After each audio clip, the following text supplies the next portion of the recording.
Subscribe करें और bell दबाएं ताकि कोई खबर रह न जाए।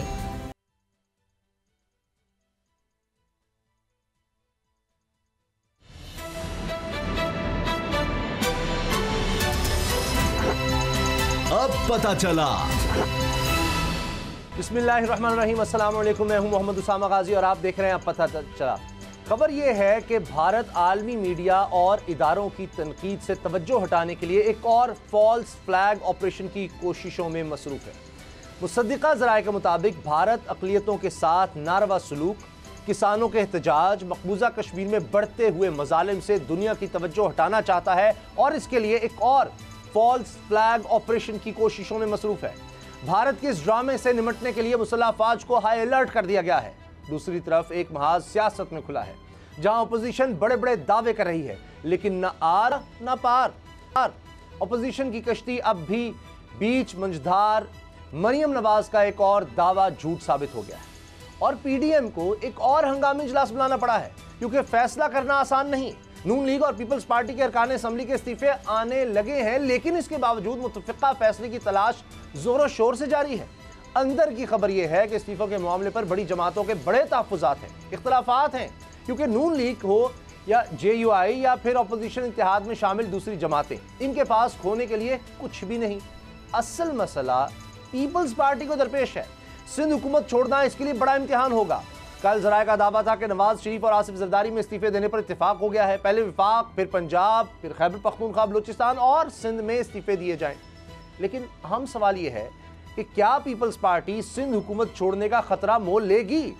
ये सच है कि अपोजिशन के इस्तीफों से आईनी बहरान पैदा होगा, लेकिन ये ऐसा आईनी बहरान नहीं कि जिसका हल ना हो। कौमी असम्बली इजलास के लिए कोरम यानी 1/4 अरकान का ऐवान में मौजूद होना जरूरी होता है। ये तादाद 85 बनती है। इतने अरकान PTI के पास हैं। वज़ीर आज़म को 172 अरकान की हिमायत चाहिए। अख्तर मेंगल की अलहदगी के बावजूद वज़ीर आज़म को 177 अरकान की हिमायत हासिल है। इन आदाद शुमार को देखते हुए हुकूमत को अपोजिशन के इस्तीफों से कोई खतरा दिखाई नहीं देता, बल्कि उल्टा, अगर अपोजिशन ने इस्तीफे दिए तो हुकूमत के लिए सेनेट इंतखाबात का मैदान जीतना और भी आसान हो जाएगा। वज़ीर आज़म इमरान खान पहले ही कह चुके हैं, अगर अपोजिशन ने इस्तीफे दिए तो इन सीटों पर दोबारा इलेक्शन करा देंगे। ऐसे में अपोजिशन का इस्तीफे देना क्या अपने पांव पर कुल्हाड़ी मारना नहीं? क्या अपोजिशन के जहां दीदा ये गलती करेंगे? दूसरी तरफ वज़ीर आज़म इमरान खान भी कह रहे हैं कि वो नेशनल डायलॉग के लिए तैयार हैं, लेकिन इसकी बेहतरीन जगह पार्लियामेंट है। क्या अपोजिशन नेशनल डायलॉग पर राजी होगी? आज इसी पर पहले बात करेंगे असद खरल साहब, बाबडोगर साहब से। खरल साहब, ये एक और हंगामी मीटिंग की क्या जरूरत पड़ गई? कल ही तो सब कुछ डिसाइड हुआ था, फिर आज फिर मौलाना, मरियम और बिलावल, क्या हुआ? इतना क्या मसला बन गया? अच्छा, एक तो ये है कि पहले जिस तरह मैं अगर जो कल हम समझे उसमें ये था कि मौलाना फजलुर रहमान साहब को इस्तीफे जो है तमाम PDM की जमातें हैं उनके अरकान असम्बली जमा कराएंगे। अब उससे भी एक और फेज़ एक लंबा कर दिया गया कि पहले अपनी पार्टी जो क़यादत है उसको इस्तीफे देंगे, क्योंकि इसका मतलब ये है कि मौलाना फजलुर रहमान साहब के ऊपर एतमाद नहीं है नून लीग और पीपल्स पार्टी को, कहीं हमारे साथ हाथ ना कर जाए। इससे तो यही हो रहा है, यानी वो इस्तीफे जो एक कागजी कार्रवाई है, जो एक रस्मी कार्रवाई है, जो एक हाइप क्रिएट की जा रही है, वो भी मौलाना फजलुर रहमान साहब के हवाले करने के लिए अभी तैयार नहीं है। उससे भी थोड़ा सा पीछे एक स्टेज पे आ गए। दूसरी बात, वो बिल्ली बिलाकर वो कहते हैं थैले से बाहर आ ही गई। मौलाना फजलुर रहमान साहब ये कहते हैं कि जनाब, हम ये जो जाली असम्बलियाँ हैं और इनके वोटों के ज़रिए जो सेनेट वाला जो अब आगे इलेक्शन है वो किसी सूरत हम नहीं होने देंगे। इसका मतलब ये है कि वो जो सारा एक ड्रामा था वो सेनेट इलेक्शन जो है उसको रोकने के लिए, उन इलेक्टोरल जो कॉलेज है उसको तोड़ने के लिए, ये एक सही है। लेकिन फिर वही बात कि ये तब टूटेगा जब सिंध असम्बली जो है वो इस्तीफों के लिए तैयार होगी। जो पीपल्स पार्टी की हुकूमत है वो ख़त्म होगी वहाँ से। पीपल्स पार्टी जो है वो तो इस्तीफे देने के लिए तैयार है। इक्का दुक्का जो इस्तीफे आने का एक्सटेंट चला हुआ है, आपको पता है 4-5 लोगों ने अगर इस्तीफे दे भी दिए हैं तो उसकी कोई आईनी या कानूनी हैसियत नहीं। अब मामला ये है कि मुझे ये बताएं कि आज दोबारा से मौलाना फजलुर रहमान साहब ने कहा कि दोबारा जी मैंने बिलावल साहब और मरियम साहिबा को बुलाया है और इसमें दोबारा मैं एक माजरत चाहता हूं बात काटनी। एतजाज़ अहसन साहब का ये कहना है कि कोई आईनी और कानूनी रास्ता नहीं है कि आप सेनेट के इलेक्शन रोक सकें, कोई है ही नहीं, सिवाय इसके कि चारों असेंबलियां तहलील हो जाएं। तहलील, इनके इस्तीफों से तहलील नहीं होनी। अगर सिंध में बिल फर्ज वज़ीर आला जो है असेंबली तहलील कर देती है, सिर्फ सिंध की हद तक नहीं होंगे। हाँ जी। और इत्जाज हसन साहब ने कहा है, पता नहीं कौन इनको ये मशवरे दे रहा है कि इस तरह से हो सकता है।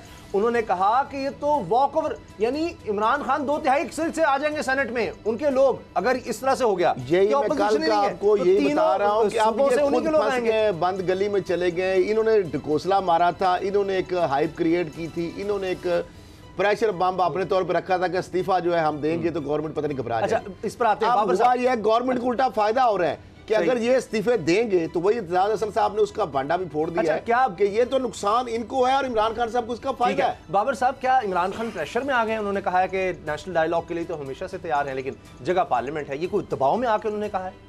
उसामा साहब, बदलता है आसमां रंग कैसे कैसे। ये इमरान खान थे, जब उनसे कहा गया कि जनाब आप पार्लियामेंट में आए, नवाज शरीफ और यही बिलावल और ये जरदारी उनसे कह रहे थे पार्लियामेंट में आए, और ये कह रहे थे कि जनाब पार्लियामेंट जो है वो बेकार चीज़ है, और उन्होंने वो पार्लियामेंट की कोई अहमियत ही नहीं है।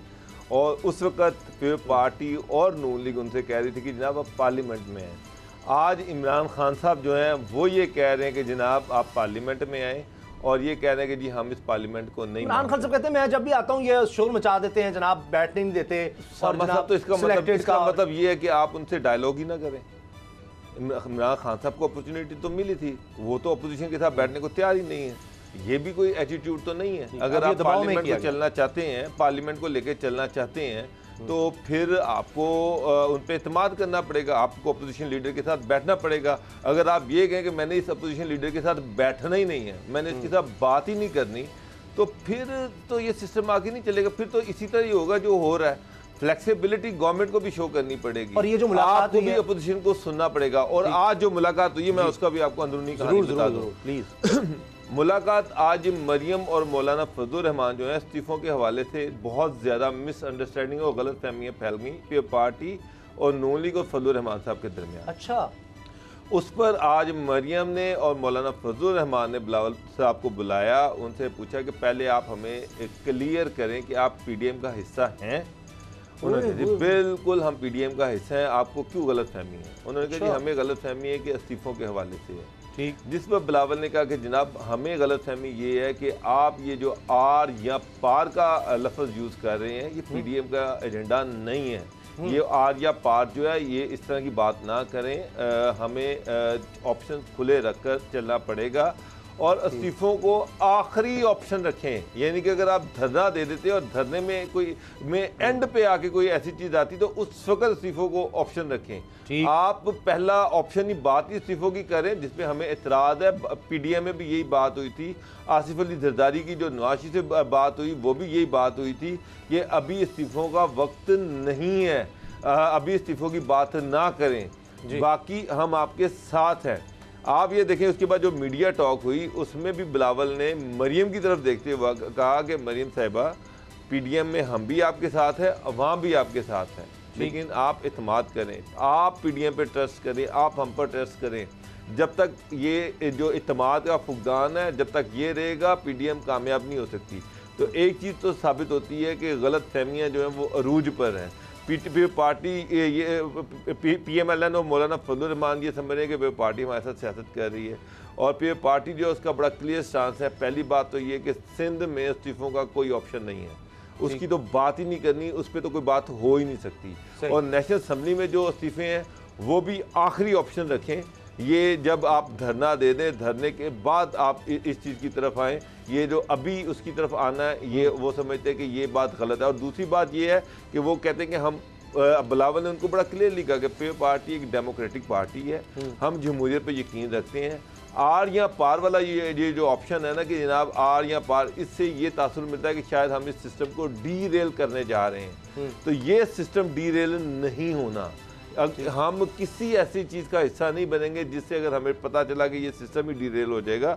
ये चीज़ आज उन्होंने बड़ी क्लियरली वहाँ पर बताई है बिलावल ने। ठीक, तो ये गलत फहमी है। दूसरी तरफ मसला ये बहुत बड़ी खबर दी है बाबर साहब आपने, कमाल साहब। दूसरी तरफ चीज़ जो है वो ये है कि इस्तीफ़ों की बात जो मरियम कर रही हैं जी जी, तो मेरा ख्याल है कि सबसे पहले जो इस्तीफ़े आने चाहिए थे वो अपोजिशन लीडर जो नेशनल असम्बली में है और जो अपोजिशन लीडर पंजाब असम्बली में है उनकी तरफ से। देखें, अच्छा, पहला इस्तीफ़ा यानी शहबाज शरीफ का होना शहबाज चाहिए शरीफ था और हमजा शहबाज का। बिल्कुल, अच्छा, स्टार्ट ही यहाँ से होना चाहिए। हाँ। वो तो इस्तीफे थे, उनका आ तो तो इस्तीफा रहे है नहीं। आ तो रहे हैं, कुछ 4-5 लोगों ने नून लीग के वो भिजवाए हैं बेचारे इस्तीफे। अननोन लोग हैं जिनके इस्तीफे आ रहे हैं। बात यह है कि जब मैं इस्तीफे की बात करता तो सबसे पहले मेरा इस्तीफा होना चाहिए, सबसे पहले पार्टी हेड का इस्तीफा होना चाहिए। पार्टी हेड पीडीएम दे तो फिर ना, खाली नून लीग देकर क्या करेगी? उनके लोग कहेंगे जी हमारे तो नून लीग इस्तीफे मांग रही है ना जी, नून लीग इस्तीफे मांग रही है ना, मरियम इस्तीफे मांग रही है ना। पार्टी का सदर शहबाज शरीफ है, अपोजिशन लीडर शहबाज शरीफ है, पंजाब में अपोजिशन लीडर हमजा शहबाज है। होना तो ये चाहिए था कि उनका इस्तीफा जेल से आता है कि ना ये मेरे चचा का इस्तीफा है जो पार्टी हेड है, ये मेरे कजन का इस्तीफा है जो पार्टी जो अपोजिशन लीडर है पंजाब असेंबली में। इन दोनों के इस्तीफे आ गए हैं, अब बाकी पार्टी भी इस्तीफे दे। अच्छा, अभी तक वो इस्तीफा तो आया ही नहीं है और मुझे लग रहा है कि वो इस्तीफा आना भी नहीं है। अच्छा, खरल असेंबली के इस्तीफों की तरह ही मेरा ख्याल को बन जाएगी कहानी उसकी भी। अच्छा जी, नहीं अपने लोगों के तो ले सकते हैं खरल साहब, ऐसे ना करें आप, अपने लोगों के तो आ रहे हैं। ये अलग बात है कि स्पीकर को नहीं जा रहे, उसमें क्या मसला है? वो तो एक मीडिया को तो दिखाना है, लोगों को तो कुछ तो दिखाना है, तो आप दे दें इस्तीफे, इसमें इतनी बड़ी क्या बात है? मार्च में अगर आपकी लीडरशिप आपसे पूछे बगैर अगर आगे दे भी देगी तो स्पीकर आपको बुलाएगा, उसके बगैर तो आगे जमा ही नहीं करा सकता। और गालिबन 6 माह की मुद्दत है, अगर मैं गलत नहीं हूं, आप बेहतर बता सकते हैं कि स्पीकर भी 6 माह तक वो आए बाई शाएं करके रोक सकते हैं, उसके बाद जब तक इलेक्शन कमीशन में नहीं जाएंगे फिर वो मामला, तो वो तो बड़ी देर है। अभी तो लीडरशिप नहीं जमा है। है कि इस्तीफों के हवाले से इनका ऐसा ही बयान है जिस तरह पीटीआई ने कहा था कि सिंध के अंदर हम गवर्नर राज डालने जा रहे हैं। ये बिल्कुल इनके इस्तीफों की भी बढ़क उसी तरीके से है कि अब उनको खुद एहसास हो गया है कि ये तो हमने बहुत एक बड़ा फाउल खेल दिया है। क्योंकि एतजाज साहब को बॉडी लैंग्वेज भी देखें, मरियम जो है ना नाराज लग रही है बिलावल से। वो अगर आप देखें एपीसी में बड़ा खूबसूरत माहौल लग रहा था, बड़ा आपस में जो मेन इशू है। हाँ जी, पी पार्टी का जो मेन इशू है इस्तीफों के हवाले से उनका जो बयानिया है वो बड़ा क्लियर है। और पी पार्टी को जो सबसे बड़ा इतराज़ है, जो बार बार मरियम और मौलाना फजलुर रहमान बात करें आर्या पार की, जी। इसका वो इसकी वजाहत चाहते हैं कि आर्या पार से क्या मुराद है, कि क्या सिस्टम को डी रेल करने की बात की जा रही है।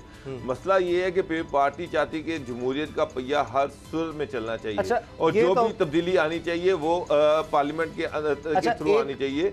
ये जो बात है ना कि आर्या पार अगर हम नहीं तो फिर ये सिस्टम भी नहीं, इस पर पार्टी जो है वो पीडीएम से का हिस्सा नहीं है। इस हवाले से वो ये कहने कि ये चीज़ हम नहीं होने देंगे, सिस्टम को डिरेल नहीं होने देंगे। बिल्कुल ठीक। अच्छा खरल साहब, आपकी जो पेशगोइयाँ इस मामले में थी, चाहे वो पहला धरना हो मौलाना साहब का, अब भी वो उसी तरह, ऐसा लगता है टाइम भी उसी तरह चल रहा है कि पहले तजवीज़ आई कि जी आप पंजाब से दें, फिर आप खैबर पख्तूनख्वा बलूचिस्तान, फिर आखिर में सिंध का सोचेंगे, जिस तरह की वो बात हुई, तो वो सबसे आखिर में उन्होंने सिंध को रखा हुआ, उधर तो चक्कर ही कोई नहीं है। अब मामला यह है कि उसामा साहब ये समझ रहे थे कि इस्तीफों के हवाले से जब बात की जाएगी तो गवर्नमेंट खौफजदा हो जाएगी और पता नहीं क्या हो जाएगा। अब मामला यह है कि जब इनको समझ आ रही है आहिस्ता आहिस्ता कि इन इस्तीफों से ना तो सेनेट का इलेक्शन रुक रहा है, ना हुकूमत को कोई फ़र्क पड़ रहा है। इमरान खान साहब ने जब ये कहा कि ठीक है आप इस्तीफे दें, हम इलेक्शन करा देंगे ज़िमनी। अब मामला ये है कि सबसे अहम इसके अंदर रोल है, अगर इस्तीफे देने की बात आती है तो वो है सिंध असेंबली। सिंध में है पीपल्स पार्टी की हुकूमत, वो इस्तीफे देने के लिए बिल्कुल तैयार नहीं है। आज की मुलाकात जब वो अगर नहीं देंगे तो अच्छा पंजाब असेंबली से ये इस्तीफे दे देते हैं, वो इलेक्शन अनाउंस इमरान खान साहब कर देते हैं, तो इनकी जितनी सीटें हैं उसमें से भी पता नहीं कितनी सीटें दोबारा इनके पास आए, ये तो उल्टा ये लूज कर देंगे सीट्स। इस तरह कौमी असेंबली में ये करेंगे तो वहां पे भी यही मसला आ जाएगा। इस तरीके से केपीके के अंदर इनकी सीटें हैं ही बहुत कम, बलूचिस्तान के अंदर भी कोई इतनी ज्यादा कोई इनके पास सीटें नहीं है। तो मामला ये है, ये सारा जो इसका जो फोकस है वो है सिंध। सिंध जो है वो इस हवाले से बिल्कुल है। तो अब नवाज शरीफ साहब या मरियम साहिबा जो ये आर या पार की सियासत लेके चल रहे हैं, जो वो चाह रहे हैं कि अगर हम नहीं तो कुछ भी नहीं, अगर हम इक़्तिदार में है तो फिर जमहूरियत भी है, फिर इदारे भी हैं, बेशक फौजी में कंधे पे बिठा के लाए, लेकिन अगर हम इक़्तिदार में नहीं है तो फिर कुछ भी नहीं है, फिर जो मर्जी हो निजाम तलपट होता है हो जाए। पीपल्स पार्टी में लेकिन सही चल रही है, वो ये कहेगी कि जी कुर्बानी आप हमसे मांग रहे हैं, असल तो सिर्फ उन्हीं से है ना कुर्बानी, देखा जाए तो और हमारी ही नहीं चलेगी, मौलाना की चलेगी तो नून लीग की चलेगी, तो हम तो नहीं इस तरह की चीज़ मानेंगे। और अगर इनके बगैर, पीपल्स पार्टी के बगैर, दो ही ऑप्शन है ना, या तो पीपल्स पार्टी को साथ रखें या ये कहें जी पीपल्स पार्टी नहीं मान रही और हम इस्तीफे दे रहे हैं, तो फिर तो ये बड़ा ज़बरदस्त हो जाएगा। जरदारी साहब तो ऐसा लगेगा कि कमाल कर गए, कैसे नून लीग का सफाया कर दिया उन्होंने।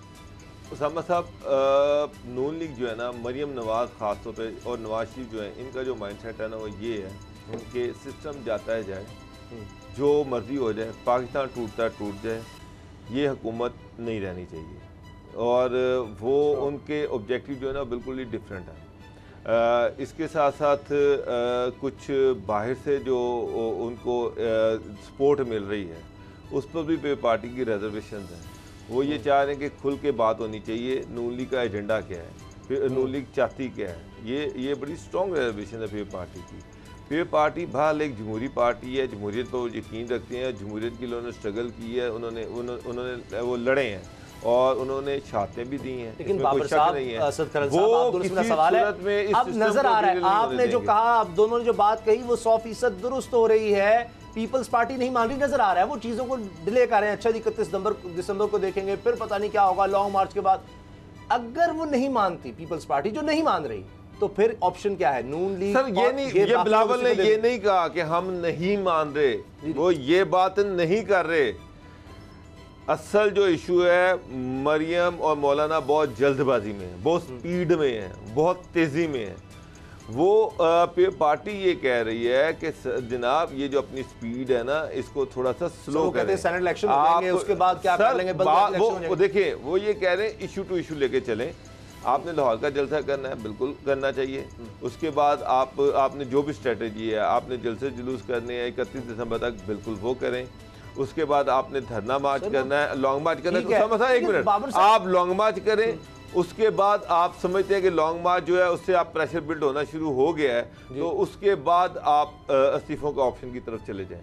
ठीक है। ये जो बात है कि अभी लाहौर का जलसा हुआ नहीं है और इस्तीफे आपने आज ही मांगने शुरू कर दिए, अच्छा इसका नेगेटिव इम्पैक्ट भी। ब्रेक से पहले मुझे बताएं असद खरल साहब, क्या ये ऑप्शन है कि पीपल्स पार्टी के बगैर पीडीएम अलग रास्ता ले ले और कहे जी ठीक है हम इस्तीफे देते हैं, आप इंतजार करवाना ये आखिरी वक्त तक इकट्ठे ही रहेंगे और अल्टीमेटली जो है ना पीपल्स पार्टी अपने स्टांस से पीछे नहीं हटेगी, वो इस्तीफे देगी नहीं और ये उसको निकाल नहीं सकते, वो भी बीच में बैठे ये अपने इस्तीफे देंगे, ये भी नहीं देंगे, कुछ भी नहीं होगा। उसामा साहब ये भी नहीं देंगे इस्तीफे। मैं मार्च के अंदर सेनेट का इलेक्शन ना करें। आर्या पार कह चुकी है मरियम, वो कहती है मामला इस्तीफे देने का मतलब ये है कि स्पीकर को इस्तीफे देने, ये आपस में ये स्टैंड बना के इस तरह बैठेंगे, लोग आ रहे हैं जा रहे हैं, स्पीकर को इस्तीफे देंगे तो वो मंजूर कर लेंगे।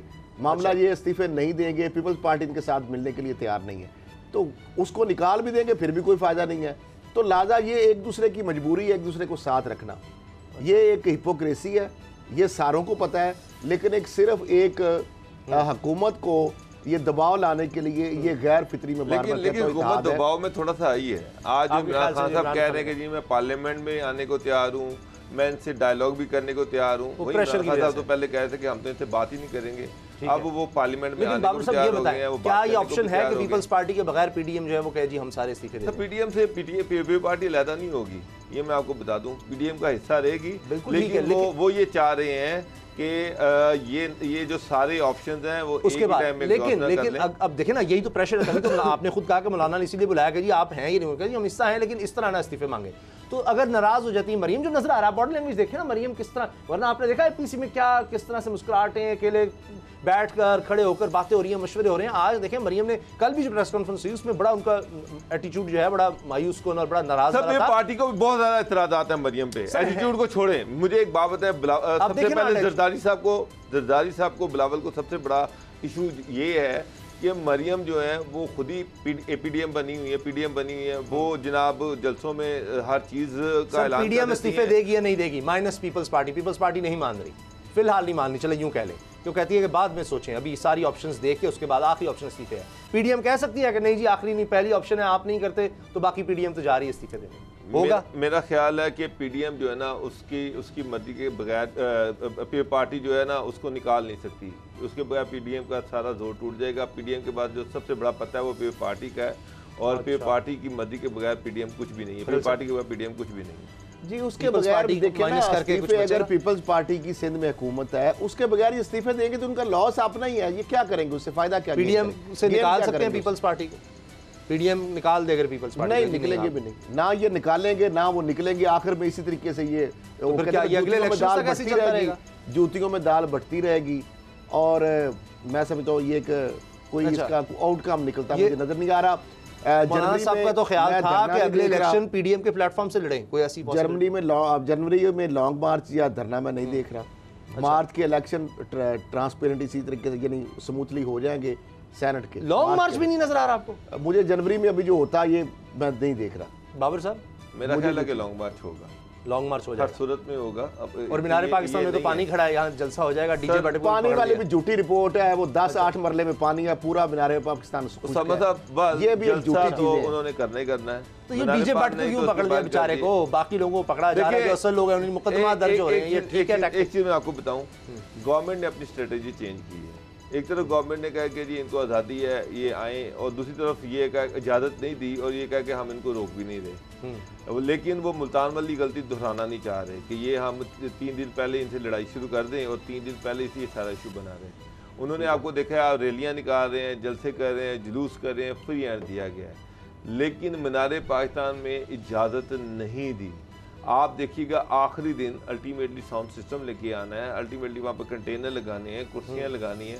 जब ये साउंड सिस्टम और ये सारी चीज़ें लेके आएंगे तो इंतज़ामिया जो है वो इनको मीनार पाकिस्तान में दाखिल होने की इजाज़त नहीं देगी।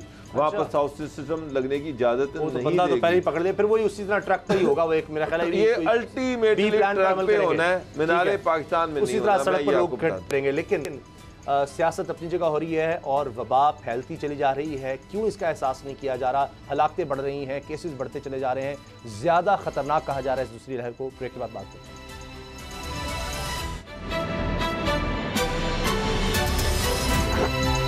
अब पता चला।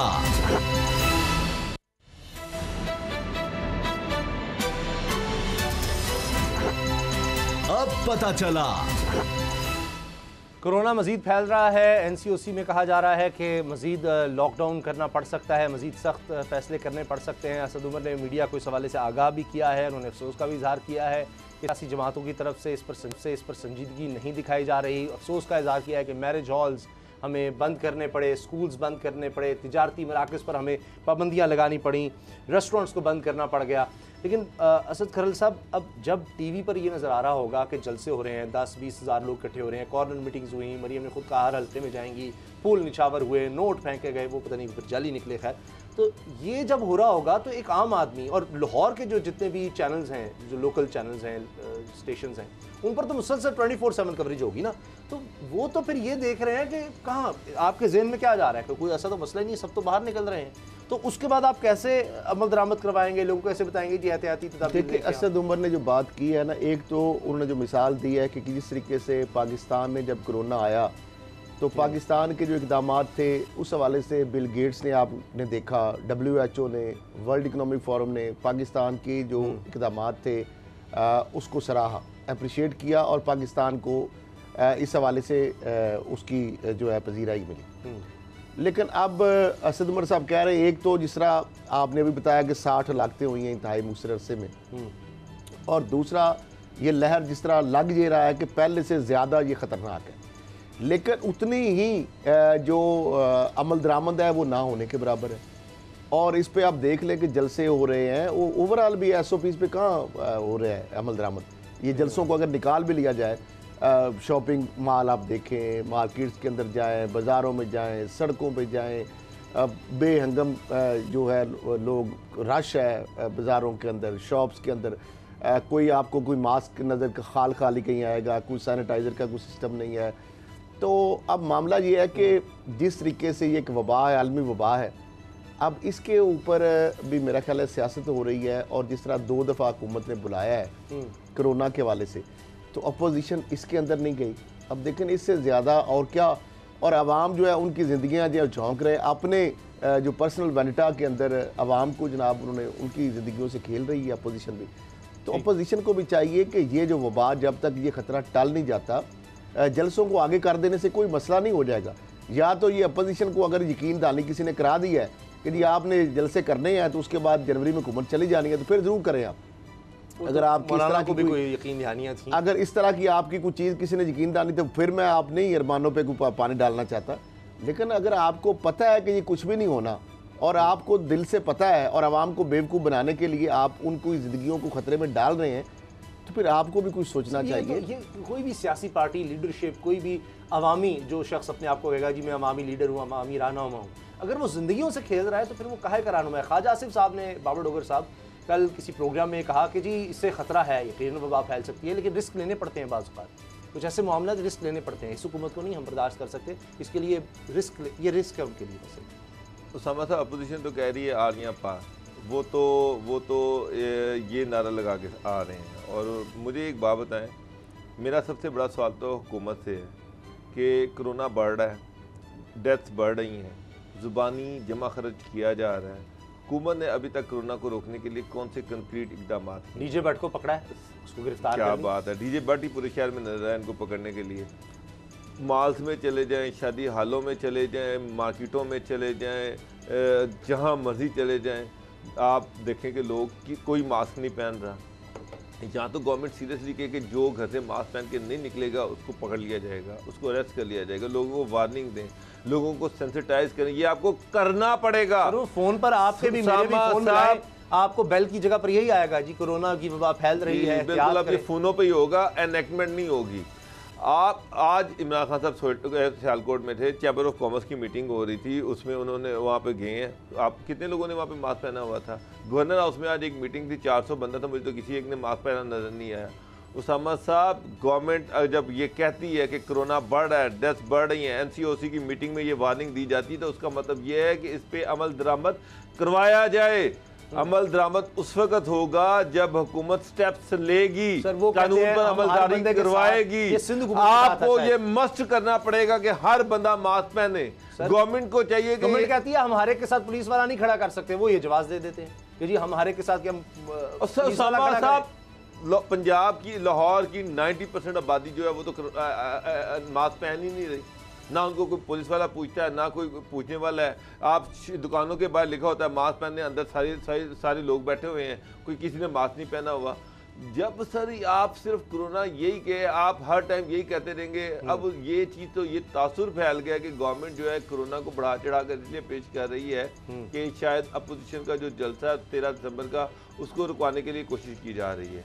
अच्छा। ये हुकूमत की फेलियर है, नाकामी है अगर ये तासुर फैल रहा है। गवर्नमेंट को ये दिखाना चाहिए था, गवर्नमेंट को लॉज बनाने चाहिए, ये सख्ती से लॉ की इम्प्लीमेंटेशन करवानी चाहिए थी कि ये कोरोना एक सीरियस थ्रेट है। बिल्कुल। अब कोई बंदा पहन ही नहीं रहा, मान ही नहीं रहा। हालांकि मैं मानता हूँ कि कोरोना की वबा तेजी से फैल रही है, अस्पतालों में बेड्स कम पड़ रहे हैं, लोगों की डेथ्स हो रही हैं। ये मैं अपने इलाके में देख रहा हूँ, इधर उधर दोस्त अहबाब में देख रहा हूँ, रिश्तेदारों में देख रहा हूँ, ये थ्रेट बड़ी तेजी से फैल रही है। बिल्कुल, लेकिन पता लग रहा है सख्ती नहीं हो रही, हुकूमत इस पे कोई इकदामात नहीं कर रही। सरकारी दफातर में चले जाएं, लोग बगैर मास्क के फिर रहे हैं। आप जहाँ मर्जी चलें, कोरोना के वाले से, मास्क के वाले से कोई लॉस पे इम्प्लीमेंट किया नहीं जा रहा। ऐसा तो नहीं कि हुकूमत ये सोच रही है कि जनवरी फरवरी में उम्मीद की जा रही है कि वैक्सीन जो आ जाएगी। रूस से और चाइना दोनों से बातचीत चल रही है, और इसके अलावा जो पाकिस्तान में जो इस वक्त कंपनी आई हुई हैं उस हवाले से भी है जो कि पाकिस्तान में कुछ 3-4 महीने तक वो मामला भी हो जाएगा। अच्छा, उस उम्मीद का मतलब ये है कि आप लोगों को बिल्कुल रहमो करम पे छोड़ दें कि वो ज़्यादा ताकि मर्ज बढ़ जाए, ज़्यादा फैल जाए, तो आपके पास बजट है, उतने पैसे होंगे आप दवाइयाँ खरीदने के लिए।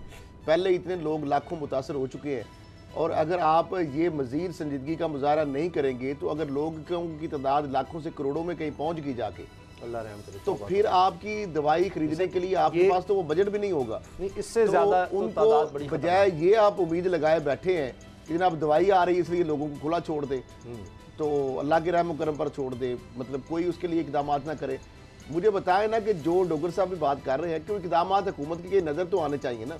जब अमली इकदाम हुकूमत करती, इससे कई दिन पहले जब से ये दूसरी लहर आई है, तो फिर लोग खुद ही कहते हैं कि नहीं वाकई जेन्युइन ये मसला है। क्या अपोजिशन के जलसों की वजह से हुकूमत नहीं कर रही? सही रहेगा कि आप जलसे जुलूस की इजाजत दें। सबसे ज्यादा इकट्ठ तो होना है, या आप कह सकते हैं शादी हॉल्स में होता है, उसके बाद रेस्टोरेंट्स में होता है, वहां आपने बंद कर दिया। लेकिन यहाँ आप इजाजत दे दें तो लोग तो देखते हैं, वो कहते हैं कि उनके लिए पाबंदियां, हमारे लिए ये तो दोहरा में हर तरफ उनको इजाजत दे दें। हर तरफ मुनाफिकत हो रही है। मैं आपको खुल के बताता हूँ। मसला ये है कि सिंध गवर्नमेंट एक तरफ सिंध में बड़ी सख्ती कर रही है, उन्होंने जनाब वहाँ पर मास्क पहने, सख्ती कर रही है, पकड़ दकड़ कर रही है। दूसरी तरफ जनाब उन्होंने पंजाब में बंदे भेज रहे हैं कि आप जलसों में जाएं। लाहौर में जलसे में जाएं, मुल्तान में जलसे में जाएं, लॉन्ग मार्च के लिए वहाँ से बंदे भेजे जा रहे हैं। तो ये भी तो एक मुनाफकत है ना कि आप एक तरफ ये कह रहे हैं कि जी सूबे में कोरोना फैलने का ख़तरा है और सबसे ज़्यादा सख्ती सिंध गवर्नमेंट कर रही है और सबसे ज़्यादा बंदे पे पार्टी के सिंध गवर्नमेंट भेज रही है कि जनाब आप पूरे पाकिस्तान में फिरें और कोरोना लेके वापस आएँ और पूरे सिंध को कोरोना लगा दें। ये भी मुनाफकत है। पंजाब गवर्नमेंट जो है जब आता है जलसे की बारी तो उनको याद आ जाता है कोरोना है। जहाँ तक आम पब्लिक के लिए जो लॉज हैं जो सख्ती करनी है वहाँ पे सख्ती नज़र नहीं आ रही और लग रहा है कि कोरोना सिर्फ अपोजिशन के जलसों में ही है, वैसे शादी हालों में, मॉल्स में, इधर उधर और कहीं नहीं है। इस दफा सुनने में क्या आ रहा है कि ये ज़्यादा खतरनाक हो चुकी है लहर, यानी वो लोग जो 10-15 दिन बाद जो स्टेज आती थी किसी शख्स की वो अब 3-4 दिन के बाद आ रही है। लोग 3-4 दिन के बाद वेंटिलेटर पर जा रहे हैं। समय सर 4-4 दिन में डेथ्स हो रही हैं। आज कोरोना हुआ, आज डायग्नोज हुआ है, 3 या 4 दिन के बाद आप वेंटिलेटर पर गए और वेंटिलेटर पर भी ज़्यादा अर्सा वो सर्वाइव नहीं कर रहे। हालात बहुत ख़राब हैं और बड़े सीरियस हैं, लेकिन अनफॉर्चुनेटली ना इसको अपोजिशन सीरियसली ले रही है ना ही गवर्नमेंट इसको सीरियसली ले रही है। चलिए अपोजिशन तो जो कर रही सो कर रही है, गवर्नमेंट को की जिम्मेदारी है इस पे सख्ती से अमल दरामद करवाना, लोगों को सेंसिटाइज करवाना, इसकी जिम्मेदारी हुकूमत पर है। 90% लोग जो है वो कोरोना के एसओपी पर अमल दरामद नहीं कर रहे और ये जो 90% नहीं कर रहे इसका जो कसूरवार है वो हुकूमत है। ये मैं आपको बता दूं। अच्छा असद खलल साहब, इस दफ़ा तो नौजवानों पहले भी हुआ, ऐसा नहीं है, लेकिन अब ऐसे मेरे इर्द गिर्द ज़्यादा केसेस सामने आए हैं कि नौजवानों को गया। ठीक है कि उनका सर्वाइवल रेट अल्हम्दुलिल्लाह का शुक्र है ज़्यादा है कि वो चंद दिन बीमार रहकर ठीक हो जाते हैं, लेकिन उनकी वजह से बूढ़े लोगों को, दूसरे लोगों को हो रहा है और ये चीज़ फैल रही है। और जिस तरह बात हो रही है, डॉक्टर्स भी कह रहे हैं कि पहले से ज़्यादा हमने देखा है कि बड़ी तेज़ी से इंसान जो बीमार हो रहा है, और ये भी हो रहा है इससे जो लोग निकल रहे हैं उसके बाद भी उन पर साइड इफेक्ट्स जो हैं बहुत ज़्यादा हैं। हाँ, दोबारा भी इस तरह की भी चीज़ें आ रही हैं खबरें कि लोग दोबारा भी इसमें इन्वॉल्व होने की शिकार हो रहे हैं। ये भी है, पहले ये था कि एक दफा एंटीबॉडी उसमें डेवलप हो जाते हैं और दोबारा शायद उसको नहीं होता। जी जी। लेकिन अब इस तरह की चीज़ें भी आ रही है कि जो बंदा एक दफा अफेक्ट हो चुका है और वो दोबारा भी उसको इस तरह के सिम्टम्स आ रहे हैं। लेकिन इसमें तीसरी चीज़ ये है कि रिपोर्ट जो है लैब की उसके ऊपर भी बड़े मुतज़ाद चीज़ें आ रही हैं। यानी मेरे अपने एक रिलेटिव है, उनकी 4 रिपोर्ट्स हैं, उसमें 2 उन्होंने एक ही वक्त में मुख्तलिफ जगहों से उन्होंने करवाई, 2 में पॉजिटिव आ रहा है और 2 में नेगेटिव आ रहा है। तो अब बंदा किसको माने, किसको सही कहे, किसको गलत कहे। अच्छा, एक बच्चा है उसका मैंने देखा ना उसको बुखार है, ना कोई जुकाम है, ना खांसी है, लेकिन रिपोर्ट आई है वो पॉजिटिव है कोरोना। मतलब अजीबोगरीब किस्म के बाबर साहब ने कहा है। और आमतौर पर ये चीज़ सामने 70% आप इस वबा को कम कर सकते हैं अगर मास्क आप लाजमी तौर पर पहने, तो 70% फ़र्क पड़ सकता है। इसलिए मास्क कम से कम लाजमी पहनना चाहिए। ब्रेक लेते हैं और ब्रेक के बाद बात करेंगे हुकूमत की नई मुश्किल की कि अब मशीरों का और मुआवने खुसूसी का क्या बनेगा, किस तरह वो काबीना में अब जाएंगे। अदालती हुक्म के बाद, ब्रेक के बाद बात करेंगे।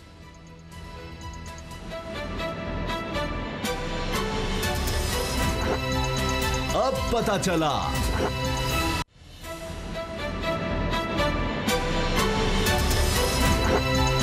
अब पता चला। हुकूमत के लिए एक नई बहुत बड़ी मुश्किल पैदा हो गई है, क्योंकि इस्लामाबाद हाई कोर्ट का फैसला आ गया है कि मुशीर और मुआवने खुसूसी वज़ीर आज़म के जितने भी हैं वो काबीना कमेटियों के सरबराह भी नहीं हो सकते, रुकन भी नहीं हो सकते। अब इनमें अक्सर ऐसे हैं जो किसी ना किसी कमेटी में हैं, बल्कि सरबराही भी कर रहे हैं। हफीज़ शेख साहब मिसाल के तौर पर 7 अगर काबीना कमेटियाँ हैं तो उनमें से 3 में तो उसके चेयरमैन हैं मुशीर ख़जाना हफीज़ शेख साहब। इसी तरह मुशीर तिजारत अब्दुल रज़ाक दाऊद हों, डॉक्टर इशरत हुसैन हों, बाबर अवान हैं, मिर्ज़ा शहजाद अकबर हैं, फिर पेट्रोलियम डिवीज़न में बाबर साहब हैं, नदीम बाबर हैं। तो असद खलल साहब, ये तो बड़ी मुश्किल हो गई है। ये तो सारे इमरान खान साहब ने लाए थे कि जी गवर्नेंस बेहतर हो, इन लोगों के बगैर अब मामला कैसे चलाएंगे? अब यही मसला है कि अब इस्लामाबाद हाई कोर्ट का फैसला आ गया। अब 2 चीज़ें हैं। एक तो ये है हुकूमत इस फैसले को चैलेंज करे, दूसरा ये है कि इनको फारग करे। तो इमरान खान साहब स्पेसिफिकली जो बार बार जिस चीज़ के ऊपर वो ज़ोर देते हैं, वो कहते हैं कि हर शोबे का जो एक्सपर्ट है उसको उनकी खिदमात हायर की हैं और उनसे हम मशवरे लेते हैं। अब अगर ये सारे जिस तरह आपने बताया है कि उसमें हफीज़ शेख साहब हैं, इशरत हुसैन है, मिर्ज़ा शहजाद अकबर हैं, अब्दुल रज़ाक दाऊद हैं, बाबर अवान साहब हैं, तो ये वो लोग हैं जो कि इमरान खान साहब के अगर 4-5 प्यारों में इनका भी शुमार या जो करीबी लोग हैं उनमें इनका शुमार होता है। और बहुत सारे जो इजलास है काबीना के, बेशक इनके पास आईनी हक तो नहीं है ये अपना वोट वहाँ नहीं कर सकते। लेकिन ये उन फैसलों के ऊपर इनके असरअंदाज होने के वाले से आपको पता है कि पूरी कैबिनेट के ऊपर ये उन फैसलों के ऊपर असरअंदाज हमेशा यही हुए। प्राइवेटाइजेशन कमेटियां हों तो अब ये जो एक क्राइसिस, एक लीगल जो है और कानूनी जो है एक मामला जो है एक बहुत बड़ा खिलाफ पैदा हो गया। फारिग करना क्यों जरूरी है? तो फारिग तो अब नहीं करेंगे तो कंटेम्प्ट ऑफ कोर्ट होगी। तो सुप्रीम कोर्ट तो जब तक स्टे नहीं देगी, कदगन नहीं है, मुशीर या मुआविन रखने पे कदगन नहीं है, उस तरह काबीना की कमेटियों में वो नहीं बैठ सकते। उसके अलावा तुम एडवाइस कर सकते हैं। नहीं, कमेटियों में बैठने का उनको इख्तियार, बैठ के प्राइम मिनिस्टर जो है वो किसी को भी बिठा सकते हैं, कैबिनेट के इजलास में बिठा सकते हैं उसको ऑब्जर्वर के तौर पर या उसकी मशावरत के लिए ना वहाँ। लेकिन ये है कि जो एक फैसला होता है ना उसके ऊपर जिस तरह एक बकायदा एक वोटिंग का एक प्रोसेस है, जिस तरह वो इलेक्टेड जो आपके रिप्रेजेंटेटिव है वही उनको हक है, यानी मुल्क के जो किस्मत के फैसले हैं वो मुल्क के अवामी नुमाइंदे या मामनीन जो है वो फैसले करने का उनके पास इख्तियार नहीं है, क्योंकि अवाम को जवाबदेह नहीं है। एक चीज़ तो बड़ी क्लियर है कि ये जो एक इम्प्रेशन था कि जो नॉन इलेक्टेड लोग हैं, अनइलेक्टेड लोग हैं, वो डिसीजन मेकिंग कर रहे हैं। ये जो कमेटीज हैं कैबिनेट की, इनसे तो पता चलता है कि वाकई ये वहाँ पर जो बैठे हुए अहम लोग हैं जो डिसीजन मेकिंग कर रहे हैं वो इलेक्टेड नहीं हैं। अब मैं आपको एक बात बताऊँ, पिछले टेन्योर में जब नवाज शरीफ प्राइम मिनिस्टर थे तो उस वक्त सुप्रीम कोर्ट की एक रूलिंग आई थी, उसमें यह था कि फ़ाइनेंशियल मामलात या एडमिनिस्ट्रेटिव मामलात जो है, अहम डिसीजन मेकिंग जो है पहले वो प्राइम मिनिस्टर कर दिया करता था, कैबिनेट को पता ही नहीं होता था और वो एक नोटिफिकेशन के ज़रिए से कर देता था और बाद में कैबिनेट से अप्रूवल ही नहीं ली जाती थी।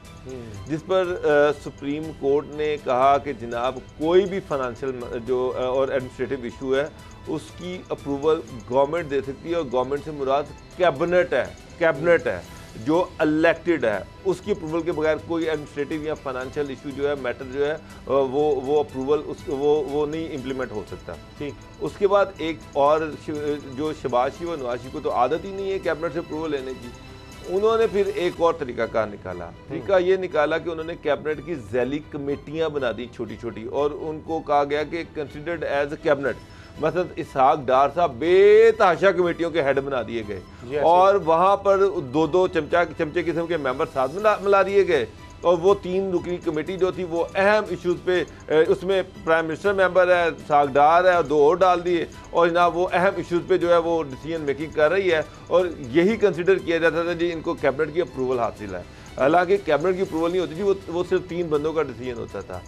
अब उसी प्रैक्टिस को इमरान खान साहब भी अडॉप्ट कर रहे हैं। अब ये ब्यूरोक्रेसी जो है ये इनको नए नए तरीके बता देती कि जनाब आपने कैसे बाईपास करना है लॉज को और सुप्रीम कोर्ट की रूलिंग को। इन्होंने भी जैली कमेटियाँ बेतहाशा बना दी कि क्या कैबिनेट से क्या अप्रूवल लेनी, यही अपने डिसीजन मेकिंग करते रहें। ठीक, और ऊपर से सोने पे सागा ये कि उन पे ये अनइलेक्टेड लोग बैठा दिए गए।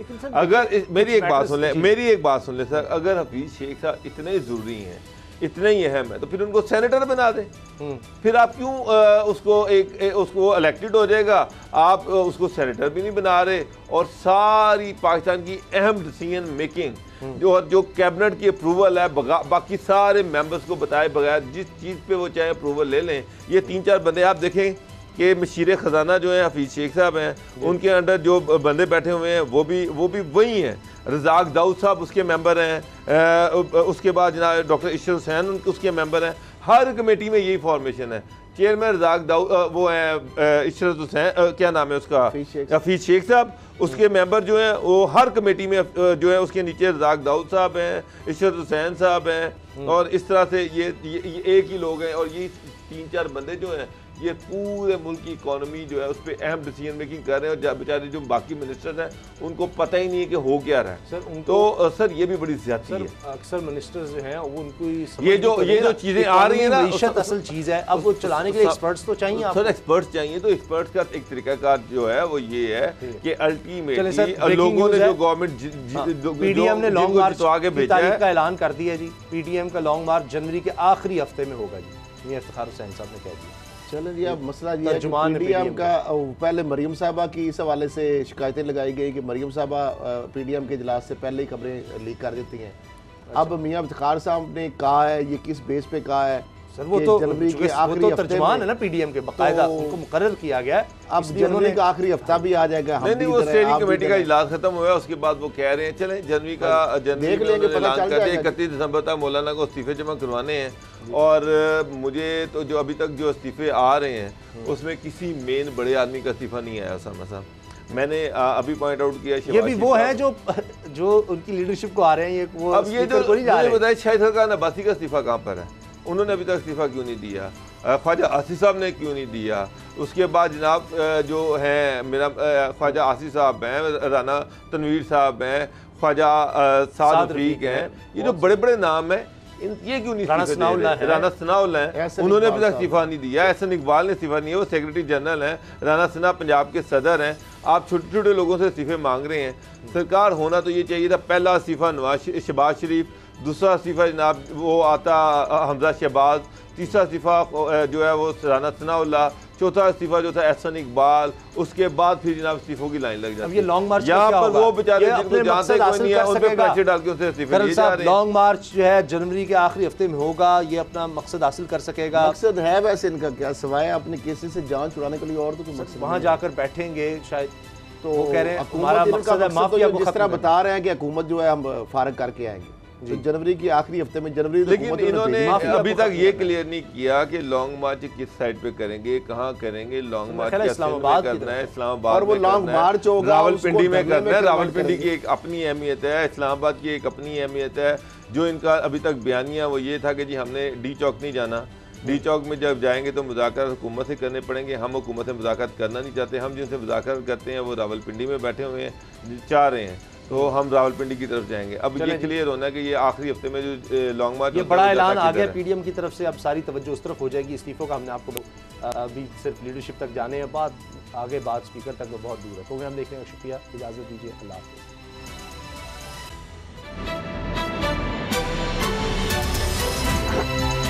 अब पता चला। सब्सक्राइब करें और बेल दबाएं ताकि कोई खबर रह न जाए।